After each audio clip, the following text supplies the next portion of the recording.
Welcome to Roots of Faith Ancestry. I'm Renee Richard, and we are at the East Baton Rouge Parish Main Library on Goodwood, together with Judy Riffle and Leonard Smith III. Specifically, we're in the genealogy department of the library here, and this is a gorgeous new, pristine facility that's recently opened. And I want to tell you a little bit about what you can find here. Books, of course, because it is a library, but also this is one of the places where in other shows we talked about Ancestry.com. They do have the library edition of Ancestry, and you can come here and use it, and the librarians here will instruct you on how to use it to find some of the records that you might want for your family. Besides that, they have microfilm collections. They have Baton Rouge City directories that go back to the 1820s if you want to find out if your family is living here. They have maps, I think, as well. I'm trying to think of what other things. They have some great digital microfilm machines like we saw at the State Archives that allows you, if you're looking at some of the microfilm collections that they have here, you can actually download it onto a, correct me, a thumb drive or flash drive, USB little thing you stick in your computer, Mr. Techno guy here. And it allows you to take it home and then print them from home in a great digital image. If you want to print them here, you can print them here, but that's a great asset to this being here. And they've recently ordered, when they moved to this facility, some really good microfilm collections. One, a complete set on Southern plantations, and a whole nother collection on African American genealogy. So there's a lot to offer here. One of the benefits of it being at the main branch here too is that it has extended hours compared to previously being at Bluebonnet. So the hours are open earlier and they're later, which I love. So since we're at a library and we're here in this library, we want to talk a little bit about books and some of our favorite genealogy books are what we use here in our library. So, okay, guys, I'm going to go last. So which one of y'all is going first? I'll go. Well, I'm a records person, you know, and so I like books about records that'll point me towards more records. And I brought a few today that I really like and use a lot. This is probably one of the most used books in my own personal library. It's the Louisiana Newspaper Project printout, and it was done by LSU. And this one was done in October 1999, and it's an inventory of the newspapers that they have around the state in the different libraries and archives. And it'll tell you what issues they have. So if you're looking for an obituary or a newspaper article about something, you can look to see if there was a newspaper in that area and if any of those issues exist. So I really love this book. Another one that I brought, we've talked about Father Hebert's books quite a bit, and the Southwest Louisiana Records series, multi-volume, 40-some-odd volumes of books. Well, volume 33 is sort of different from the other volumes. It is a compilation of articles and supplemental records and other things. And in the back, there's one section that is an inventory of church archives in Southwest Louisiana archives. And it goes church by church and volume by volume of what they have in the marriage, the baptisms, and the funeral records. And I've used this quite a bit when I'm not finding a record that I'm looking for. I go, well, let me look at that church. And sometimes it's, oh, they have a gap in their records. So yep. that's why I'm not finding what I'm looking for. They must, you know, maybe it fell within that time period that the church record is missing. Oh, I tell you, learning something new every day. And then the last book I brought is the French and Spanish records of Louisiana, because I love the colonial period, especially the Spanish colonial period. And this is just a book about collections all over pertaining to colonial Louisiana. So I use this. Is by Henry Putney Beers, and it was published by LSU Press. And I could just talk on and on about books, but I'll give Leonard a chance to talk about some of his favorite books. Well, don't tell anyone, but I actually like a lot of Kindle books as well. Yeah. I know they're not in the library here, but the nice thing about it, the diocese actually are publishing theirs on Kindle now. So I've actually bought the first 2 or 3 volumes they have. But one of my favorite books I've actually found in most libraries in the state is this Louisiana Purchased Bicentennial series in Louisiana history. And I particularly like volume number 11, The African American Experience in Louisiana, as well as a part B from the Civil War to Jim Crow. And it's a collaboration of different authors, so it's actually like 20 books in one, which is great. and it actually has a timeline. So it gives you a timeline of, what happened basically in the beginning of African American coming to Louisiana, and it goes into the Civil War, and it actually goes into the Jim Crow era. So this is a good reference book for anyone who's searching African American history. And of course, the Canary Islanders of Louisiana, which is another good reference book that I have actually found a lot of good information. I found my family surnames in here, and the story of how the Canary Islands came, why they came, is a very good reference book. And I know that we all kind of share some of this history here, as you do as well, Renee. Oh, definitely. Yep, that's one of my favorite books as well.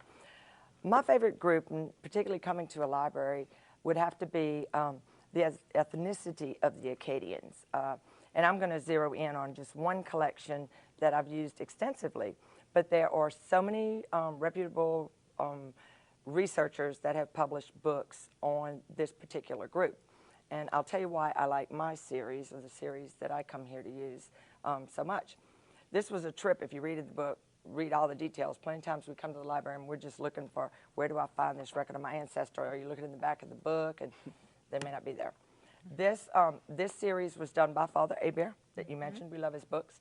And someone named Albert Robichaud Jr., who is a very reputable author on various ethnicities around Louisiana.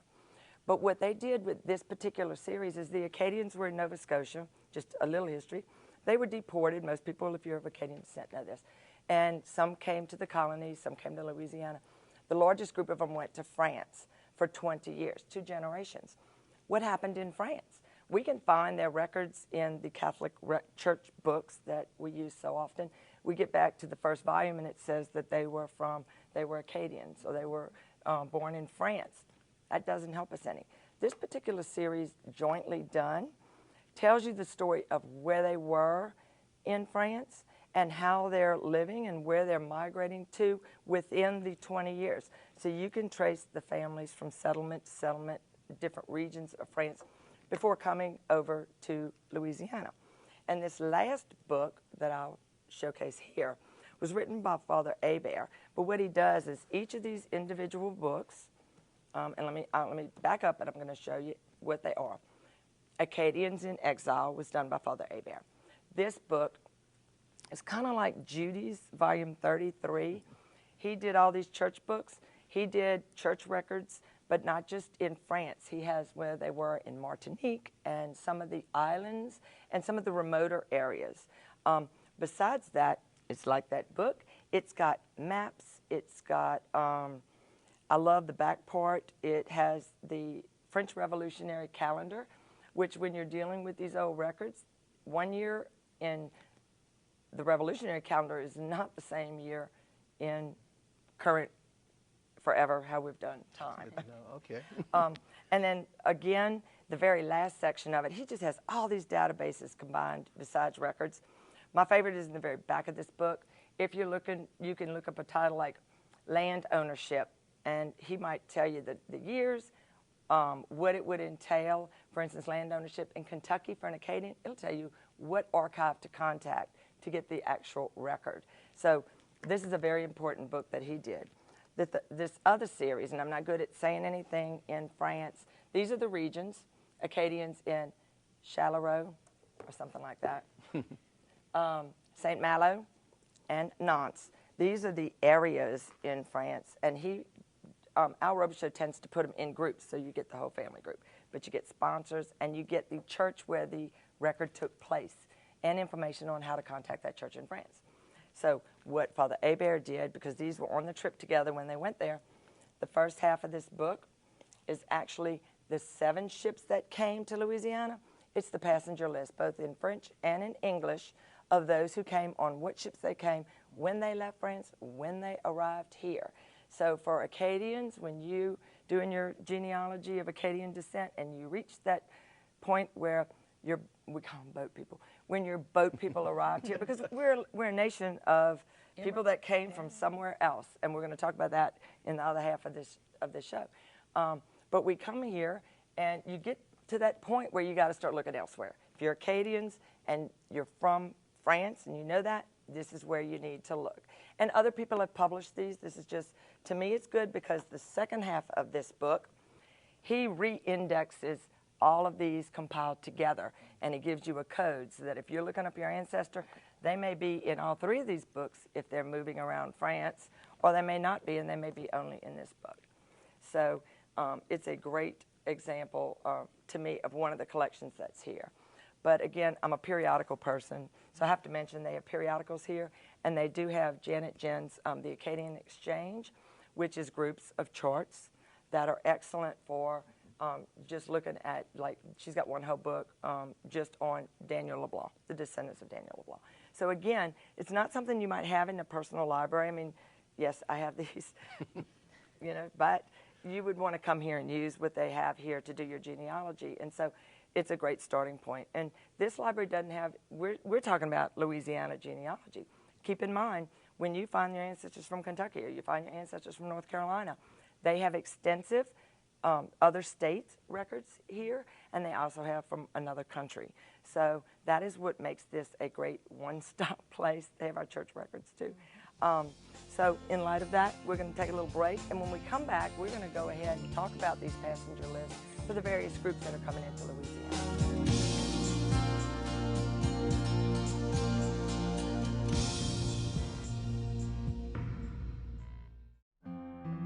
Your contributions to the Bishop's Annual Appeal help support our own award-winning diocesan TV station, Catholic Life Television, that enables us to use this effective visual medium to proclaim the good news of God's love through the local community. The fact that St. Vincent de Paul has a Beacons of Light television show, I'm a witness to tell you, before we were on Catholic Life TV, we were a much smaller organization. We weren't able to do what we can do today, and because of Catholic Life Television, we're doing so much more. And that's because people within the diocesan community invested. I thank all those who have either given or who are thinking about giving to the Bishop's Annual Appeal that supports this fine, outstanding diocesan ministry. For more information, please call 225-336-8790 or visit baabr.org.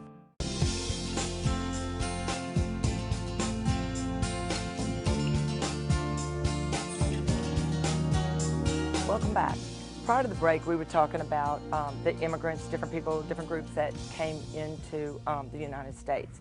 And so now we're going to talk more on passenger list. And we say immigration, but really when you're looking at immigration records, you're looking at a group of records. You've got declarations, you've got naturalizations, you've got passenger lists that are all part of an immigration record. So we're going to kind of zero in just on passenger list and what that means. And really, when you're a beginner, plenty of times beginners think, okay, when I find the passenger list from when they came, it's going to tell me where they lived, and they're expecting a lot more information than really is what's on a passenger list. And New Orleans, actually, the federal records began in around 1812. We became a state then. So that's where the records began for what is in Washington that we access through Ancestry and through some of these other programs. But there are other groups. For instance, we were under Spanish and French, and those are different governments, and so the records are elsewhere, and we'll get into that in a little bit.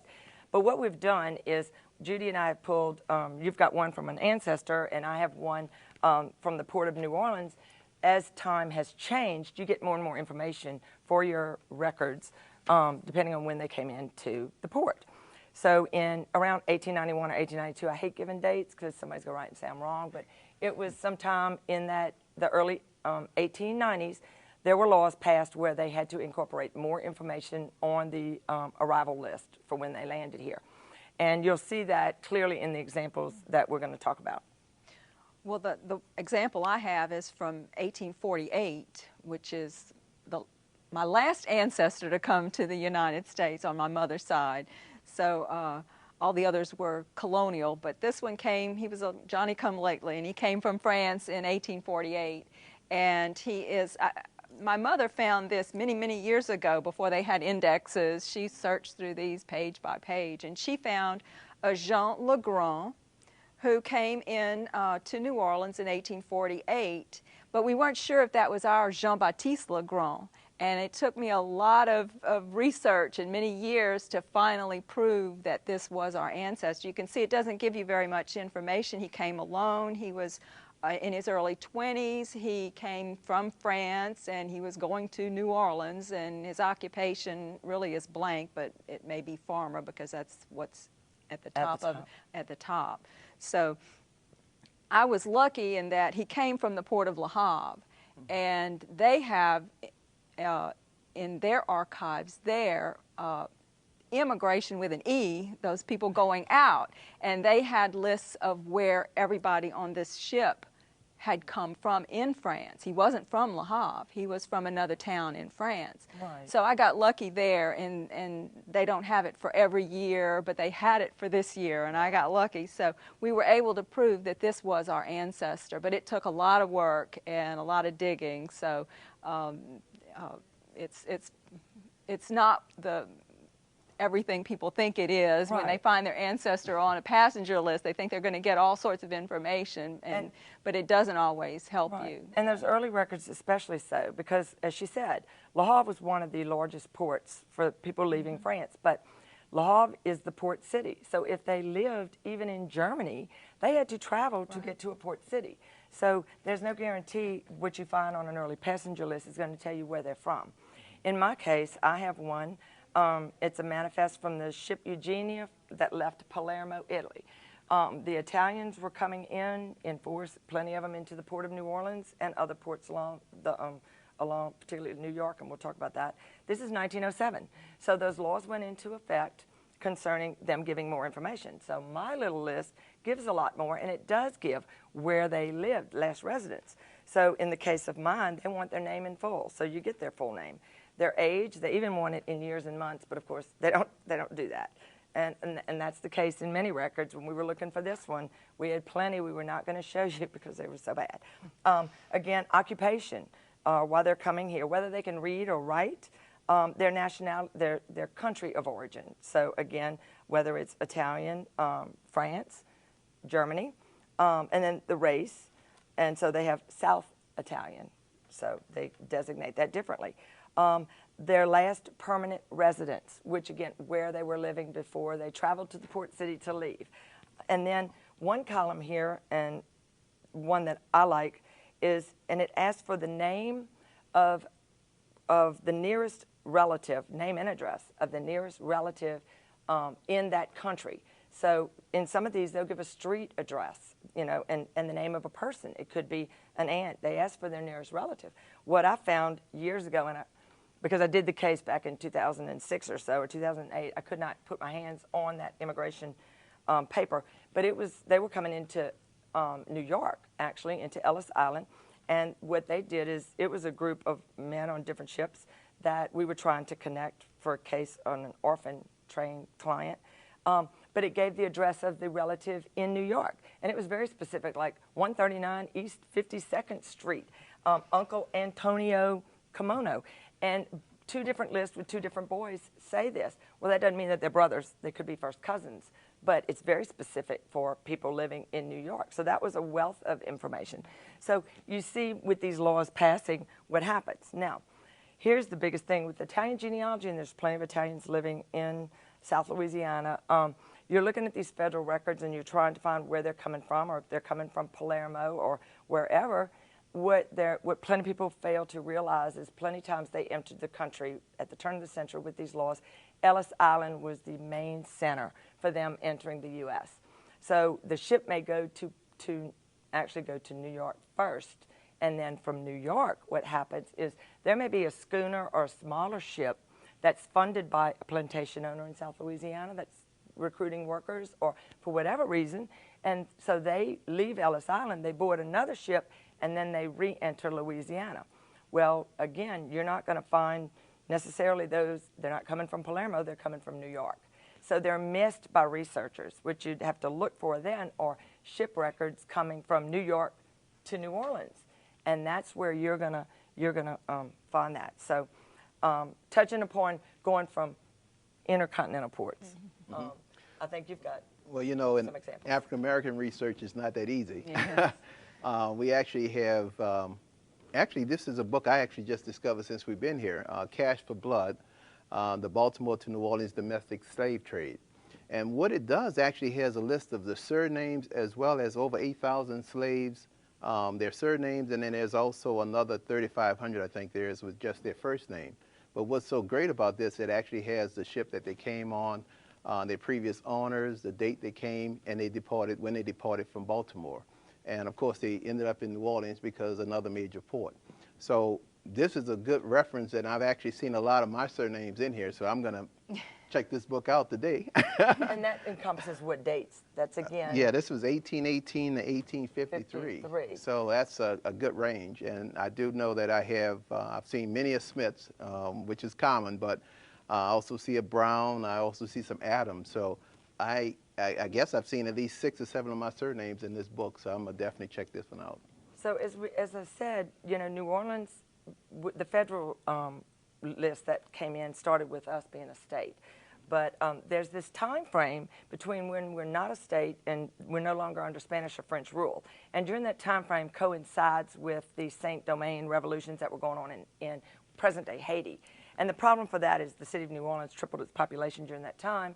But the Port of New Orleans threw its hands up. There aren't records. For one, we're kind of in between statehood and a colonial government, which Judy's going to tell us more about those records. But so if you're looking for Saint-Domingue refugees, your passenger list are going to be far and few between, if at all. So, well, we do have many colonial period passenger lists also. They're just in, like you said, in foreign archives, and sometimes they're available on microfilm here in Louisiana. And some of them have been published, compiled and published in different books, and I brought a few of those. There's the Canary Island migration to Louisiana. I know you and Leonard both have Canary Islanders in your ancestry.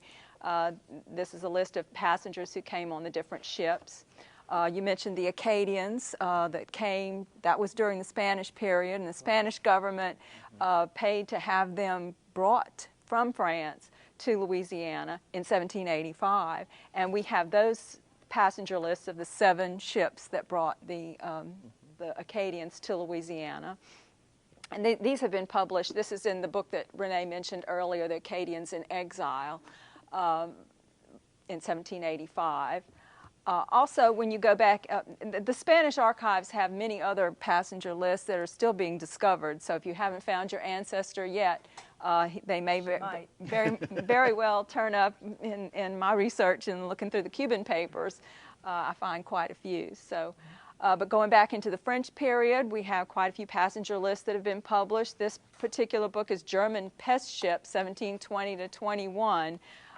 These were Germans and Swiss people who were brought over during the French period, in the French colonial period. German in the 17th. coast, huh? Many of them ended up on the German coast, yes. And also several of them have been published in these 2 volumes, First Families of Louisiana by Glenn Conrad, that was published many years ago. He went in the French archives records and copied the passenger lists out of there. So we do have some, and like I said, some are still being discovered and maybe published in periodicals and books in the future. I know, because you're always finding new stuff. I know.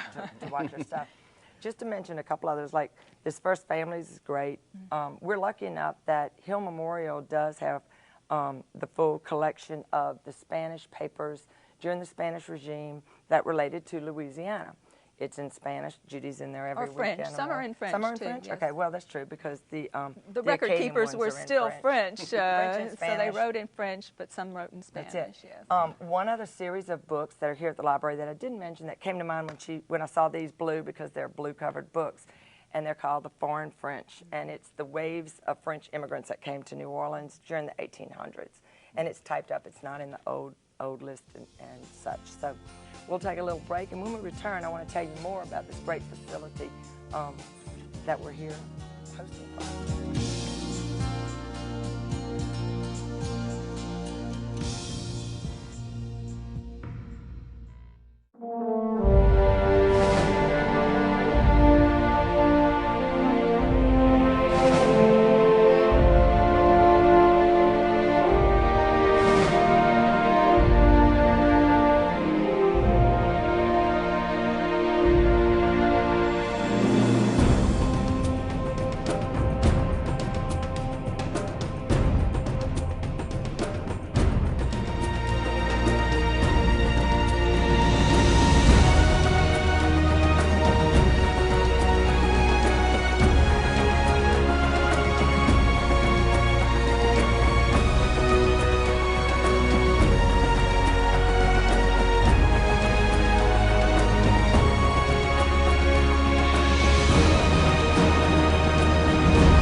If you're discerning a call to the priesthood or religious life, contact the Office of Vocations at the Diocese of Baton Rouge.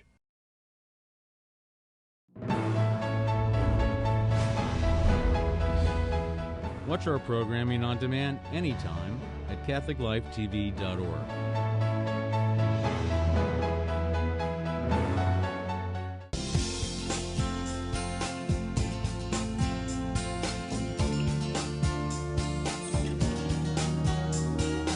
We're back at the East Baton Rouge Parish Main Library on Goodwood in the genealogy department, but actually we're sitting in the, it's called the Special Collections Department, because there's two parts to this. You have the genealogy library, which we've been talking about, but you also have the Baton Rouge room and the Baton Rouge archives, which is a special collection that have all kind of stuff. They have scrapbooks, they have oral histories, which are real important, contained in there, costumes, they have scrapbooks, maps, and photographs. So all of these things pertain to Baton Rouge that you can come and see. People have donated them, and they've been archivally restored and protected. And so really, there's all kind of stuff. They even have a digital archives, don't they? Yeah, actually, from the pamphlet here, this is a FAQ. They have digital archives containing primary photographs of Baton Rouge and the surrounding areas. There's also a selection of print materials such as brochures, maps, newsreel footage, which would be great, yeah, from WAFB TV from the 70s, yeah. Isn't that cool? I got a question for you, though. What? After reading this, what is the most popular part of the Baton Rouge rum collection? I know, because I read the pamphlet too, so we could learn. And it's their yearbook collection. They have over, what, 500? What is it? 500 yearbooks. 500 yearbooks from all around the city, and it's the most used collection. So on that tune, I want to thank Melissa Easton and her staff for allowing us to come here, and we'll call it a day. Thank y'all.